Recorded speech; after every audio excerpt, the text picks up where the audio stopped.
So thank you very much for that, and thank you for allowing us to be here today.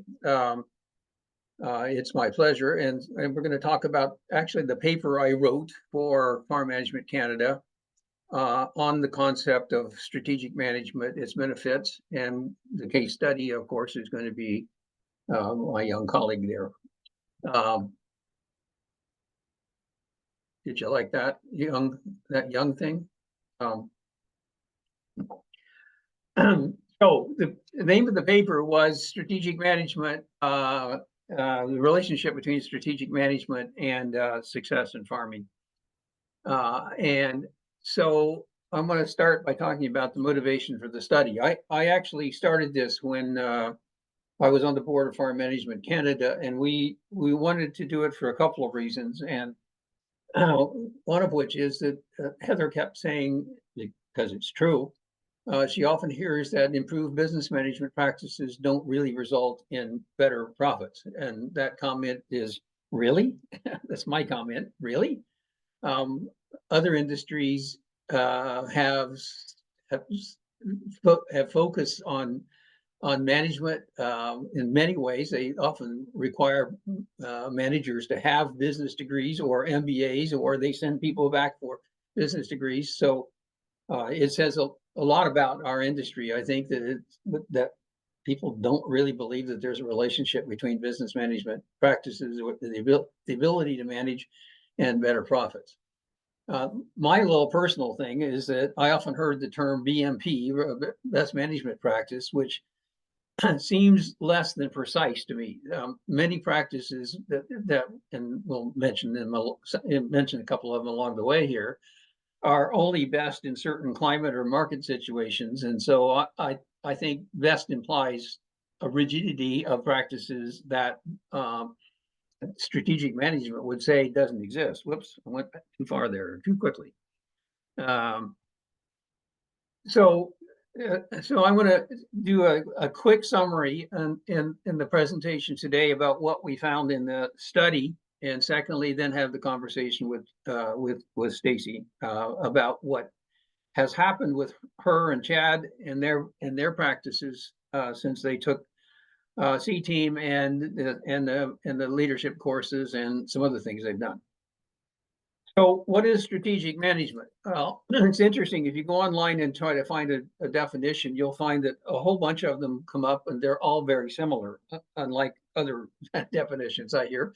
And I put the emphasis on this by putting the underlines in. This one actually comes not from an academic institution, but from Indeed, which is a recruiting company. And I'm not going to read it to you. You can read it. Because the most important thing is that, to me, it says there are three components of strategic management, and that's certainly the way I think about it, whether I've got it right or not. You start with a written plan. I think it's very important to have written in there, so I added it. That has measurable goals and objectives, which are based on external, which are market and climate, for example, and internal, which are your production processing or production processes, your marketing processes, your financial management, and so forth. So both external and internal factors at a point in time. Secondly, you have systems that continuously monitor and evaluate the internal performance data from your business and external environmental data against your capacity to reach your goals and objectives. And when things don't go the way they're supposed to, according to your plan, you adjust internal processes when appropriate in response to changes in either the internal or the external. Okay, so in practice, there are some things. Please notice that I'm saying e.g. here, and I'm saying for example, because not everything is going to be everything is potentially under eligible for change here. So I'm just trying to show some examples. So in practice, what it means is you come up with a plan. I like to do them annually. Excuse me. In which you might have yield, cost, and or profit goals, which are determined by the external factors, market prices, weather, disease occurrence, and so forth. and internal factors, or the expected external and internal factors, which would be your production and marketing processes. Secondly, you measure whether those expected external forces, things like market prices, rainfall, heat, humidity, are being met, and whether the internal processes are being applied appropriately. If not, then you're in a strategic management process, you're going to make an adjustment in the plan. So you may not apply the fungicide that you plan to put on. You may change your fertilizer application. You may change your feeding strategy. You may buy different size feeders because the prices changed. You might price your soy, wheat, or canola, as a bunch of my clients did in May, when we had a 50% retracement. Actually, we had a 62% retracement on a couple of those, which wasn't necessarily what the original plan was going to be. So to me, that's the basis for it. Plan is written. I really think that if you don't have a written plan, you don't have a plan for the most part. Lots of people will say, I got one in my head, and generally that isn't much of a plan as far as I can tell. And it addresses how the business will manage at least the following things: how it will manage people, how it'll manage the production and operations. So you're going to be worried about your yield and cost. How you're going to manage your markets and marketing, how you're going to manage your finances and investments, and how you are going to measure what tools you're going to use and what processes you're going to use in decision making and risk taking. So that's enough, maybe talking about what strategic management is. I've worked with years with a whole bunch of business professors out of the U.S. and I think they would all agree that it looks like something like it anyway. It's something like what I just said here. So in reviewing a literature, our success, we have done what most people do, which is to say that success equals profits. And we know, because I'm sure this is going to be a question in somebody's mind, we know that farmers, as with other businesses, have goals other than profits, and everybody doesn't operate to maximize profits. I got it. I learned about this in my PhD program 50 years ago. But those are not the same for everyone. They are often not very measurable. And they are usually, and this is probably the most important aspect of this for me, they're usually correlated with profits. And so, for example, if you have an objective of having a high work-life balance, it's hard to do if you're fighting off predators. So having a profitable operation helps you with that objective.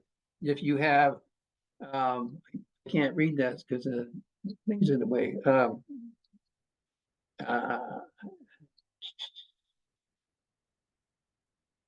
We'll get it here in a minute. If you want to make huge contributions to your local community, that's nice, but it's hard to do if you can't pay your bills. So to me, the profits are often, number one, they're measurable, and number two, they are correlated with a lot of other things that people want to accomplish. Let's see if we can get this back on stream here. I'm gonna do one more thing, and I think I'll make it smaller here so I can read it. There we go. Okay. So the first thing that you learn when you start looking at the literature around this subject is that there's way more variation in profits within any similar group of farms than there is between different groups of farms. And I've seen this for years and years and years. The most recent one I've worked on is the piece that Travis Jansen and I did on accounting data a few years ago, where for example, we had 1,176 grain and oilseed farmers in Manitoba with data from 2016 to 2019. So this is all same time period, same industry, same geographic region. And interestingly, the most profitable 25% averaged before tax profits of $315,600 on $1 million in revenue, the least profitable 25% average before tax losses of $160,000. So now I'm sure that some people will say, well, that Manitoba is a big area and it could be because of soil differences. It could be because of weather differences. It could even be because of price differences and so forth. Let's look at the second one. There's a few fewer sources of difference in this one. 992 dairy farms in Ontario over the same time period. Again, the same industry, same geographic region. The most profitable 25% average before tax profits of $269,800 on $1 billion in revenue. And the least profitable farms had before tax losses of 149,000. This is typical. We can show you data that goes, $1 million to $2 million revenue hog farms in Ontario. We'll get the same variation, and it just continues to happen all the time.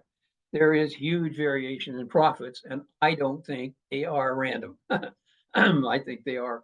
I think they are a function of management to some extent. Yeah, so, and that's kind of what the cynical little comment at the bottom says. It's the same in other databases. For example, and again, I've seen data from Indiana, Illinois, Kansas, Nebraska, and Minnesota, where they have big farm record databases, and they all come out kind of the same way. So using 450, or in their database in Kansas, 453 grain farms had average net profits of $70 per acre from 2005 to 2014, and this is a paper by a guy named Morris and some other folks. But the standard deviation of the data say that 67%, or 2/3 of the sample, fell into a range of minus $27.30 to $167.30 positive. That's a range, same kind of range that we get in the Canadian data. So why is it? Well, actually, when Morris and his colleagues actually got into this, the most profitable farms consistently were able to achieve above average prices, above average yields. They had lower input costs, and they had lower machinery costs, which are all aspects of management capacity or management ability. The least profitable farms consistently had lower prices, lower yields, higher input costs, and higher machinery costs. Okay, and interestingly enough, the difference between the top and bottom 25% of farms was about $70 an acre, which interestingly enough is about 100% difference in profitability. There's a whole pile of work out of Illinois, and I'll just relate to a couple here.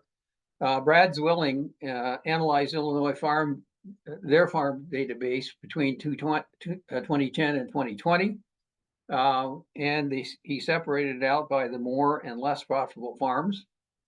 The more profitable farms had more profits, partly because of higher yields, but interestingly, their revenue was greater than the others by more than just the yields. So they also had good marketing ability. In the US, they probably had to also look at subsidies, but that's another story.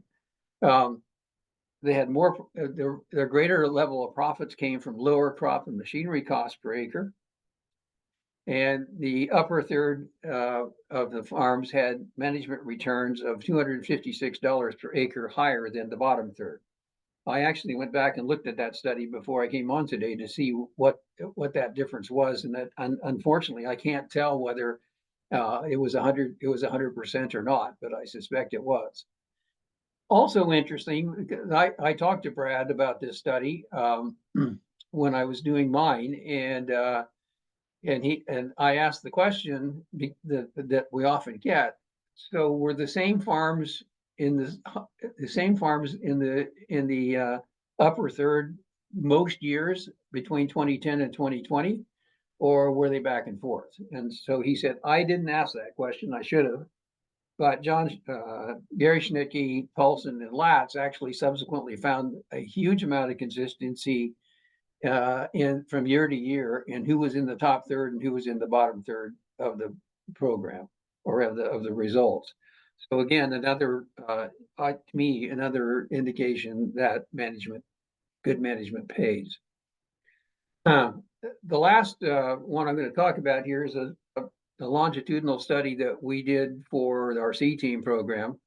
When people do C-Team, we give them evaluations at the end of every session, at the end of every course, and so forth. And of course, you get really positive stuff for the most part, when people are finishing the program. The real question is, did it make any difference? And so we went back and asked people starting from the first year of the program what differences it made in their farming operations. And it's a very long study and lots of detail, but years after they took C-Team, I said this already, and they basically said they saw improvements of business outcomes in 3 areas. First are the financial benefits, so increased profitability of the business. Secondly, organizational benefits. So they found that as a result of what they learned in the program and other things they did, I'm not going to take credit for all of it, obviously, they got increased efficiency or effectiveness in the operation of the business. So they had a better business structure, or they had better decision making, all sorts of things. The one that really kind of surprised me, because we don't focus on the personal and psychological stuff in the program very much, is that there was a strong result that there were huge personal benefits, in starting with the increased ability of the participant to manage the business, improved confidence in their decision making, improved leadership ability, improved communication, and I think the ones that were the biggest surprise for me is improved family dynamics, improved mental health, and stress management. And this kind of goes back to the comment that I made earlier, that if one of your goals is to have good work-life balance, it's hard to do that if you're not very profitable. And I think this shows up here a little bit. We also asked participants to subjectively evaluate their return on their investment in training in each of the 3 areas. And it says here, and it's true, we were a little stupid in the way we asked the question, because as you can see from the results there, the biggest number of participants actually said more than 100%. So that could be 100 or 10,000. So it became really difficult and impossible, really, to calculate an average return on investment. But you can see that for the most part, people were saying, from 50 to 100% or more return on investment. I need to also indicate, because both Heather and Watson and I have had questions about this, how do you measure return on investment? The fact that people ask this question indicates we've got a ways to go in terms of understanding business. If you make $100 investment and it returns $100, your return on investment is 0. You calculate return on investment as profits over investment. If you get back 160, then you got a 60% return on investment. If you get back 60, you got a minus 40% return on investment. So the fact that it's above 0 for all of them and above 100% for many of them is an indication that it is it's a pretty big deal. And when you stop to think about it, it's not difficult when you stop to think about what the costs of training are for an individual. They're relatively minor, and they can have huge impacts. And so the 100% plus is, I think, quite in the ballpark lots of times. So our conclusions from the study are what you see here. the literature confirms, and I'm having, number of years of working with people like Chad and Stacy, I didn't need the study to tell me what it tells me. Our personal experience shows that many people, if they get good training, and if they use it, that good management practices are profitable. It's easy to find 100% improvement as a result of things that people have learned. And I'm not saying that because of C Team. I'm simply saying any halfway decent any halfway decently designed program will get lots of results fairly quickly. And it also says that investment in management training improves practices. So that's a really quick summary. I hope it's a quick summary of what we found. And now I'm going to go back, and Stacy and I are going to talk. How do I get rid of this? I stopped sharing. There we go. Okay. Shall we stop for questions here, Heather, or just keep going? Yeah, well, we haven't had any questions come into the chat, so I'll invite anyone to ask questions if you like, or make comments. We do have a comment from Jeanette saying, crazy, but I can sit all day and listen to Larry talk about stuff like this. And it's always a good reminder. Yeah, Jeanette probably has listened to me all day a couple of times, so. Yeah. But yeah, you can go ahead and carry on, and I'm interested to hear about Stacy's experience for sure. Okay, Stace, tell me, what did you change? What did you learn, and what did you change as a result of the training programs you've taken? I think we changed almost everything. When it comes right down to it. I mean, it's been a long time since we first went through the C Team program. So our operation has significantly changed since that time period. But one of the biggest things is it changed the way we think.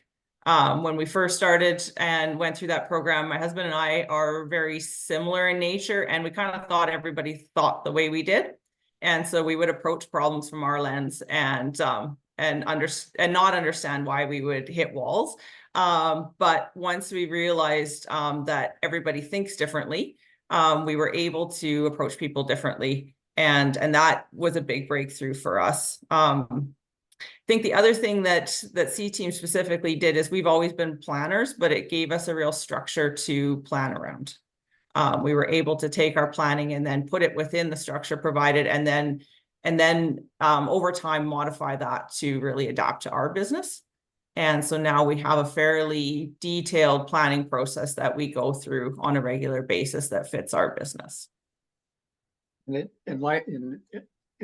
full disclosure, actually, in addition to the fact that she's taken a course or two from me, I facilitated their strategic planning process this past year. So, and it's been a few years, and you haven't gone broke yet, so that's a good sign. Yeah, not yet. No. And it's that's one thing, as you went through your presentation and talked about creditors and that sort of thing. When our business, when we first took C Team, we weren't the principals in our business. We've since gone through succession and been able to take our business kind of into maturity, I guess would be one way to put it, and get the financing we need. And that's a big part of what we do now, is we're able to do what we need to do because we have the proper financing behind us. When we first looked at the succession program process, we were like using short-term trade credit for a lot of what we needed. And with the size of our operation, that wasn't feasible long-term. So with the proper financing package and being able to attract that from a lender, because we had good planning and we could show what we were going to be able to accomplish, now we can do what we want to do when we need to, which has a huge impact on being able to plan and execute a plan.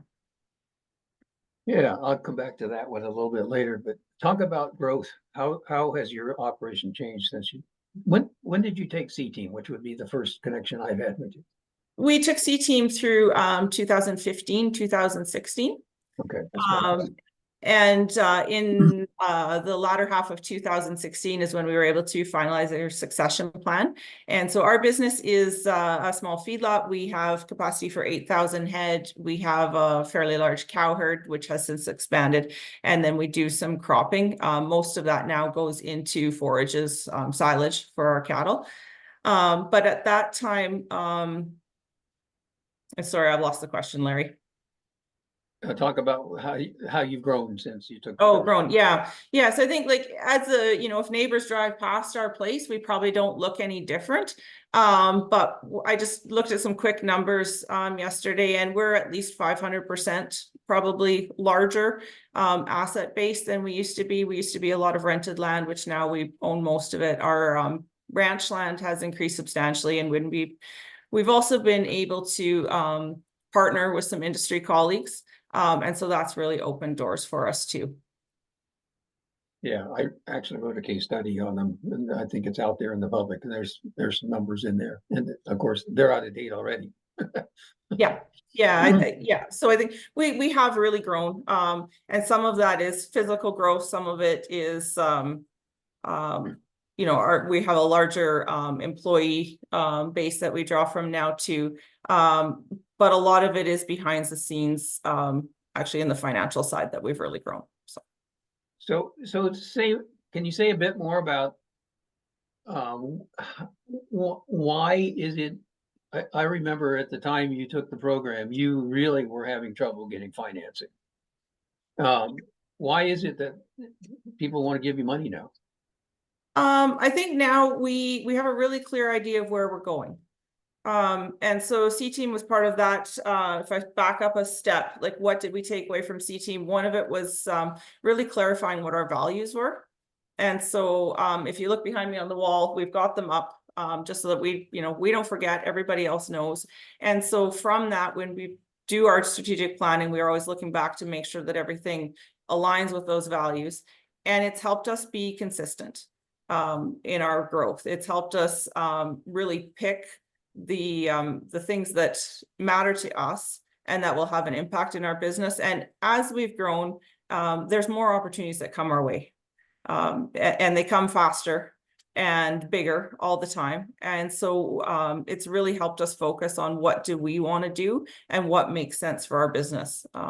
So that's been a huge part of how we've grown. I think you told me once that after you started putting things like those things on the wall, that's when a banker came in and saw all that, and that it was immediately a really good first impression with that person. Yeah, that certainly has helped. And then we're just able to really clarify to people and to really articulate where we're going, what we want to accomplish. And then with the financial planning that we have behind ourselves, we can show it on paper too, right? I can provide them a spreadsheet, a document, and it's something I've generated myself, but it works. And it can show a year, 2 years, 3 years out. I mean, the cattle market is so variable, and we've had, like this year, we're finally starting to look like things we are coming to fruition. But the last 10 years have been a real struggle. But yet through that, we've been able to grow and show that what we're doing, even if it's working slowly, it is working. And we've had people jump on board with us and be real partners in our financing. Do you have second thoughts about the cattle market last week? Yes. Yeah. I think you have a question later on about ability to sleep at night, and that is one that keeps us up. I will. Okay, well, wait till we get there. You mentioned it, but talk a little bit more about managing people. I know you made some big changes there. Yeah, absolutely. And I like full disclosure, managing people for us is really hard. And that's part of the reason that we went to the leadership courses, because production for us, that was always our, we started out with production, and I would say that's our strength. And financial management, that for me is fun. So that's an easy one. So managing people is hard. But with that being said, we've always had a crew around us. And as we purchased the farm from Chad's dad and his uncles, we knew that we didn't want to be sole proprietors. We wanted to have the freedom to be able to do other things with our time. And we wanted to be fairly large in scale. So people were always going to be part of it. And then it's been, how do we learn enough and treat those people well so that we can accomplish what we want? And so part of our learning has been to how to do that. And it's something, I think that's something that we'll be forever learning at. But one of our strategic intents all the way along, and this someone never seems to go away, we just keep doing new iterations of it, is something around culture. And so we have 4 strategic intents, that we have set out for ourselves as of this last winter. And one of them, again, is farm culture. And so we, underneath that, we've got different things that we're doing to try and create the culture we want, but we're really trying to be intentional about creating a culture where people are welcome, where we have long-term buy-in, and people are excited to be here. And in some cases, we are absolutely succeeding at that. And then there's always challenges along the way that we deal with. One of the things that I often hear people say is that they can't get away from the business. And I believe I heard you say that back at the beginning. But Yeah. I also recall that you were actually able to do that. Now, can you tell folks about what happened there? Yeah, absolutely. When we first started out, we didn't leave, right? We were here all the time, because even though we had employees, they were very much task orientated and they needed us to keep them going. But now, no, this summer, my husband and I and our family spent 10 days in Cape Breton. We spent a week in Catamount riding horses. And we come back and everything is rolling along as it should be. So we have really good people in place, and I think we've given them the tools that they need and the responsibility, the leeway that they need to make their decisions. So that's been definitely a work in progress to get the right people in the right spots. And I'm really happy. Like, our average tenure here is 10 years. So we've brought some new people in recently as we've grown, because we've just created new positions, but most of our core group of people have been here 10 years plus, and they're doing really well. So part of that is we have to be really open with them, right? So everybody is well aware of where we're headed. We might not get into like full financial disclosure or the full meat and potatoes of the strategic plan, but everybody knows their part in it. So we're really careful to make sure that we have ongoing staff meetings so that concerns can be brought up.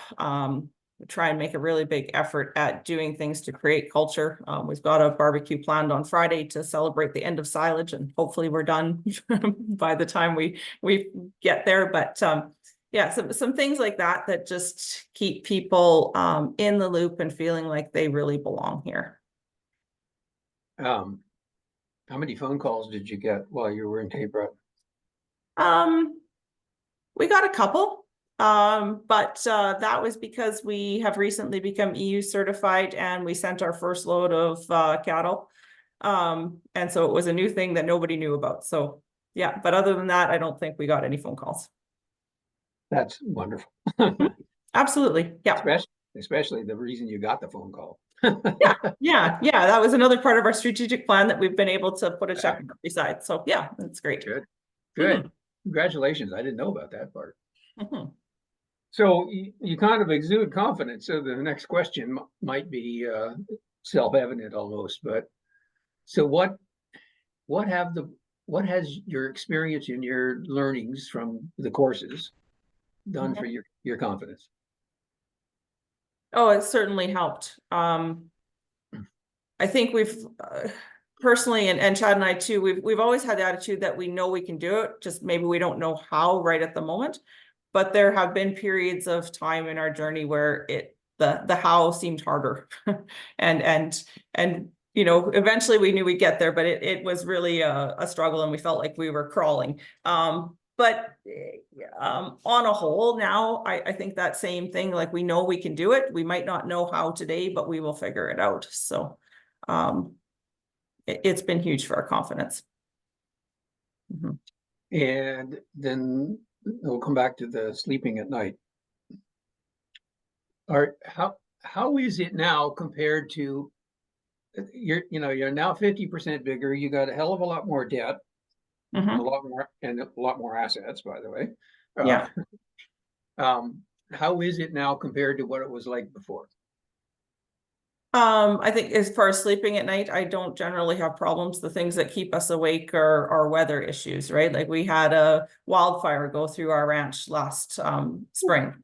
And Yeah. so that kept me awake, right? The cattle markets, yes, the last couple of weeks have kept Chad awake, absolutely. Even though we're basically 100% hedged, he's still losing sleep over it. And we couldn't really have done anything more, but he was worried about lost opportunity that maybe never was there. But as far as the financial side of things keeping us awake, not really. We probably have more at risk now than we did then. Absolutely more dollars, at risk now, but we have process behind that. So I don't lose sleep on that. It's just a matter of going to work and doing what we need to do. It said people were hard, but I don't lose sleep over people either. We have process that we can follow, and I have the confidence that even in those situations, if we don't get it right today, if I go out and have a conversation with someone and I don't get it right today, which sometimes I don't, I can go and I can have that conversation again tomorrow and we will figure it out. So I think really the biggest things that keep us up are weather and markets, and those are the ones we don't have control over. Yeah. So Derek asked this question on the notes, but it's relevant to what you just said. Do you hedge everything, or you would use a combination of instruments? Yeah, we use a combination of different instruments. We use the cattle price insurance that Alberta has on occasion. We have some of that right now. We use futures and options for the cattle market for currency. At this point, we don't hedge grain just because I'm able to buy our barley here locally and haven't found the need. But yeah, we do use hedging a significant amount to mitigate our risk. Yeah, and interest rate swaps too. We do use those significantly too, which helps. Yeah. Okay. Mm-hmm. And I guess my last question, which is not on the list, so this is the one I'm surprising you with. What are the main things you're going to be doing in the future? I guess it depends on how far out you look. The next year to two, we have our strategic intents. We've got 4 that we've set out for ourselves. And so we did that last plan in December. And I found that typically it takes us 2 years to make it through that plan. So I think we're now on our 3rd iteration of really detailed strategic planning. So that's kind of the next 2 years is laid out until something, some opportunity comes our way and we take a quick jog, which we may. And beyond that, if I look further out, our kids are young yet, they're 5 to 12. But I won't be doing my current role forever. Recently, and I guess that's something to mention too, like as we've evolved, we went from very much being on the grounds production orientated to just this past February, I hired someone to do my job. So now I don't even know. He asked me the other day what my title is, and I don't know what it is anymore. I'm project management, or I'm just here. But as we look further out, it's just a matter of reinventing ourselves. Where do we want to go next? What do we want to be next? So. Good. Those are all my questions, Heather. Well, that's wonderful because I have some questions that have come in.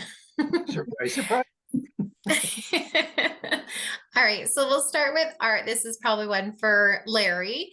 Is the calculation of profitability before or after debt servicing costs? All costs except taxes. Okay. All right, well, that was quick. Next question. And this could be for both of you, whoever wants to take it. Karen asks, can you elaborate about the good management practices? So maybe from Larry's point of view, what have you seen in your experience? And then from Stacy's, kind of what are the tricks of the trade that you've come across in terms of good management practices? Maybe not best management practices. Can I say something first, Stacy? Go back to Art's question. We do the calculation several ways. I think Stuart would do the same thing. We'll look at operating profits, and we'll look at total profits. And so when I answered that really quickly, but in the numbers that I presented, it's net of all costs.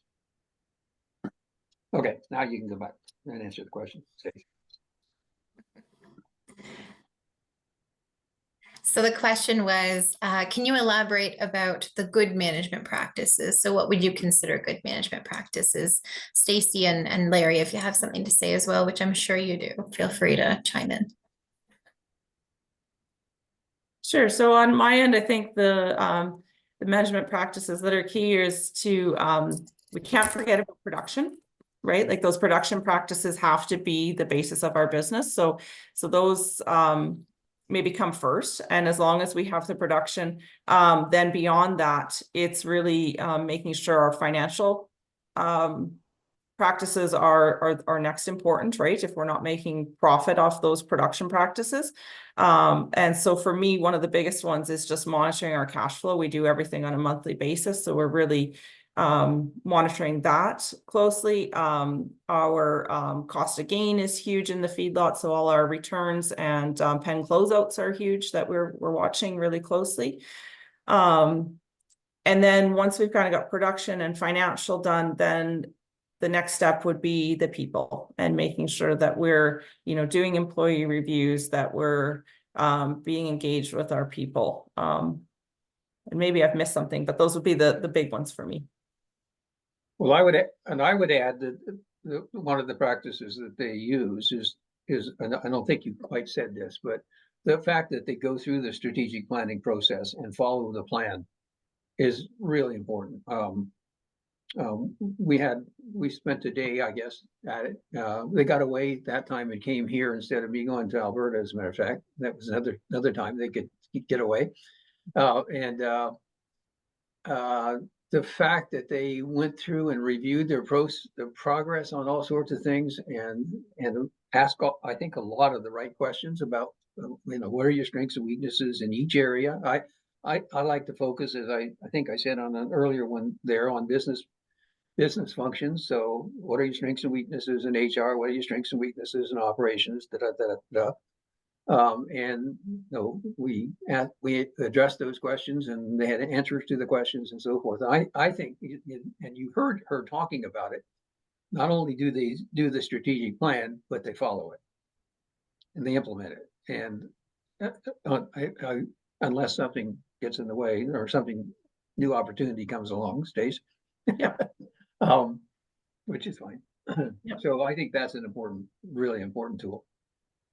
Yeah, I would reiterate that, because now that we've got that strategic plan, and what I've taken from it is we have our 4 main highlights that we want to do. And then I just have a bunch of bullet points underneath. And so those, they're up on my wall too, just to make sure that as I walk by them every day, I have to see them. They're not tucked away in a binder somewhere or on my computer. And so that keeps it front and center. And so that, there's all elements of production, of financial, of human resources built into that plan. So keeping it in front and center is really important. I love that idea. I'm one of those people, out of sight, out of mind. So I absolutely love the idea of having the management pieces right there, having your main, to-dos right there, and all those kind of key strategic pieces. And I think, Stacy, I heard you also say you make sure you take the time for regular staff meetings. And it sounds like not just staff meetings of production side of things, but in terms of the business side, like what decisions are being made or have to be made, and how. It sounds to me like you've implemented kind of, those regular team meetings that we all dream about. Yep. Awesome. How regular is regular? We do a bi-weekly staff meeting. And then now, because we've hired a financial controller, we have implemented a weekly office meeting as well. Thanks. Do you do a quarterly review, or is that just part of your bi-weekly meetings? No, we'll do some quarterly reviews that are specific to, like we'll do one that's specific to our shop. And maintenance, we'll do one there. And then we're doing, it's not necessarily a scheduled quarterly, but it's because our feedlot is small and it's fairly cyclical, we'll do periodic cost of gain and pen closeout reviews as well. Okay, good. Okay. Sorry, Heather, go ahead. No, don't be sorry. That's good. Great questions. Great follow-up. So speaking on the people side of things, which has been the focus in the last few comments, Jeanette has asked, Stacy, would you happen to have a little list of what you've done to improve the management of people? I know you said a few things, but maybe if you could just reiterate them again. If you had a bullet list that Jeanette can stick on her wall, which I'm sure she will. Sure. Yeah, I don't have quite a bullet list, but I think the biggest thing is just making it a focus of our business and being really conscious about what our culture is. Because we've always had a large staff, but before it was very, it wasn't a focus, put it that way. And so we've had to be really conscious about changing the culture here and making sure that people are being held accountable, but not in a blaming way, which might have been our culture before. So now we're really conscious about having those staff meetings, keeping people engaged. We're really conscious about trying to have fun together. So we try and do something, it doesn't quite end up monthly, but whether it's just a lunch in the shop, we try and do like lunch and learns where we'll bring in a speaker, or, our crop inputs or our nutritionist, people like that to try and keep everyone engaged, because we kind of have different crews, or we have a shop crew, an equipment crew, a cattle crew. And so to pull the people together so they can understand what everybody does. So they're not just focused on their own silo. So some of that. And then the biggest thing for Chad and I has been to really engage with people, because we can get busy, and because production and financial is more our thing, it can be easy to just put your head down and go to work and not engage. But we've been really pushing ourselves to really engage with people, and not in a professional way, right? And as we have gone through this journey, lots of people have been with us a long time. Some of them started out as students in our basement. So we've had to really work to find the line so that we're a work family, but not an actual family. And so to keep some time that is just for us and our family, our nuclear family, and yet everybody still here feels engaged. So. I think I'm correct that one of the aspects of your vision statement is that you want to make it a place where your kids and your employees' kids want to come back to. Yeah, our vision statement is thriving plants, animals, and people. And I think it's really important that all three of those, right? We focus, I didn't talk about the production side, but we really have a regenerative focus with our cow herd and the manure from our feedlot on our cropping side. It's really important to us that our animals are well taken care of, but on the same hand, that the people are. So one thing I always think of, is like, if we're not able to clean the pens on time and the cattle are suffering, but then I watch the fellows that are walking those pens and they're suffering too. So it's really important that all those pieces fit together so that everybody's doing well.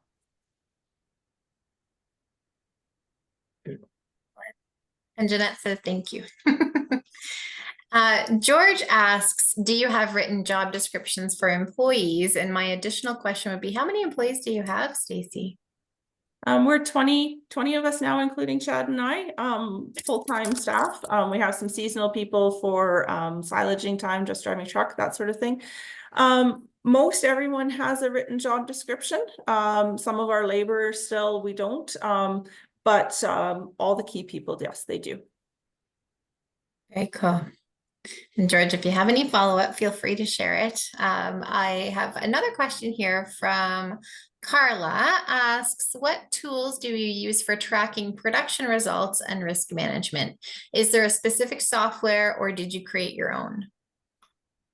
Yeah, on the cropping side, we have used the Farm Credit Ag Expert Cropping. It doesn't work real well for us because we silage everything. So then we export to Excel and go from there. On the cattle side, we use Linus 7 as a software for risk management.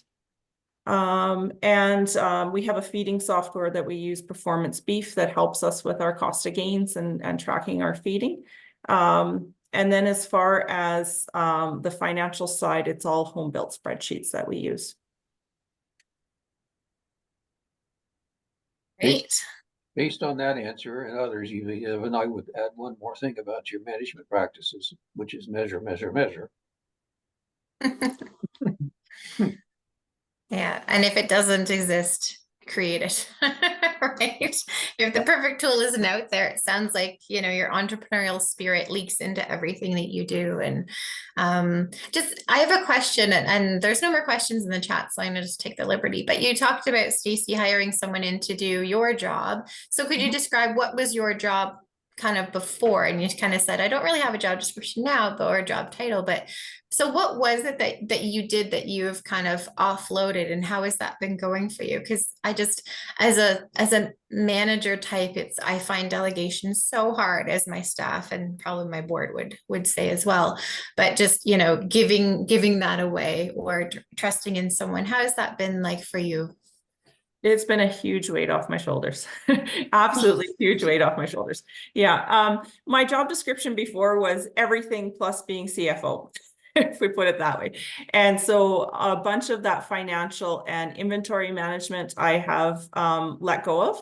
And there is absolutely a scary element in there because now I get reports instead of actually doing it, and I have to ask questions. And you know, if somebody calls me a vendor or something, which I don't get many calls, but I get a few, and they say, "What about this?" And I'm like, "I don't know. You know, I'll have to find out." Where I knew absolutely everything before. So there is a little scary element to that.